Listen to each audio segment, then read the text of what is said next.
ബഡ്ജറ്റാണ് ഏത് ഗവൺമെൻറ്റിൻ്റെയും നയം പ്രഖ്യാപനം. നയം പുറത്തറിയുന്നത് ബഡ്ജറ്റിലൂടെയാണ്. അപ്പം ഞങ്ങൾ വളരെ പ്രതീക്ഷയോടെയാണ് ഈ ബഡ്ജറ്റിനെ കാണുന്നതും ഈ ഗവൺമെൻറ്റിനെ കാണുന്നതും. ഇൻവെസ്റ്റർ ഫ്രണ്ട്ലി ആയിട്ടുള്ള ഒരു സമീപനം ഈ ബഡ്ജറ്റിലൂടെ ഈ ഗവൺമെൻറ് പുറപ്പെടുവിക്കും എന്നാണ് ഞങ്ങൾ പ്രതീക്ഷിക്കുന്നത്. ഇൻവെസ്റ്റേഴ്സിനെ ഫേവർ ചെയ്യുന്ന നയങ്ങളും പരിപാടികളും ഈ ബഡ്ജറ്റിലൂടെ പ്രഖ്യാപിക്കുന്ന വിവേകപൂർവമായൊരു നടപടി പ്രതീക്ഷിക്കുന്നുണ്ട്. തീർച്ചയായിട്ടും പെട്രോളിയം ഉൽപ്പന്നങ്ങളുടെ വില വർധനവ് നാട്ടിലെ എല്ലാ ഉൽപ്പന്നങ്ങൾക്കും വില വർദ്ധിക്കാനും എല്ലാ കോസ്റ്റും കൂടുന്ന ഒരു സാഹചര്യം ഉണ്ടാക്കും. ഇപ്പോൾ എനിക്ക് തോന്നുന്നു നമ്മുടെ യുദ്ധം നിൽക്കുന്ന ഒരു സാഹചര്യം വന്നിരിക്കുന്നു. അതിലൂടെ ഈ പെട്രോളിയം ഉൽപ്പന്നങ്ങളുടെ വില ഇപ്പം ഏതാണ്ട് പകുതിയിലേക്ക് പോകുന്നു.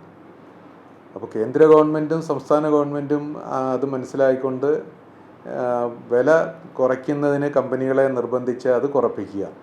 ടാക്സിൽ വരുന്ന ചെറിയ വ്യത്യാസങ്ങൾ ചെയ്താൽ നന്ന്, ചെയ്തില്ലെങ്കിലും ഗവൺമെൻറ് ഇപ്പോൾ ബുദ്ധിമുട്ട് നേരിടുന്ന ഗവൺമെൻറ്റിൻ്റെ ഖജനാവിലേക്ക് അത് ഒരു ചെറിയ മിച്ചം പിടിക്കുന്നതിൽ വലിയ കഥയുള്ളതായിട്ട് ഞങ്ങൾക്ക് തോന്നുന്നില്ല.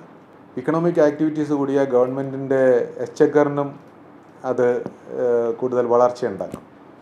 ഇപ്പം ഞാൻ മനസ്സിലാക്കുന്നത് ഈ ഗവൺമെൻറ് വന്നതിന് ശേഷം ഒന്നും ചെയ്യാതെ തന്നെ കഴിഞ്ഞ ഈ 31 മാസത്തെ റവന്യൂ GSTയിലെ ഏതാണ്ട് 1/3 ഇമ്പ്രൂവ്മെൻറ്റ് സ്പോണ്ടേനിയസ് ആയിട്ട് വന്നിരിക്കുന്നു.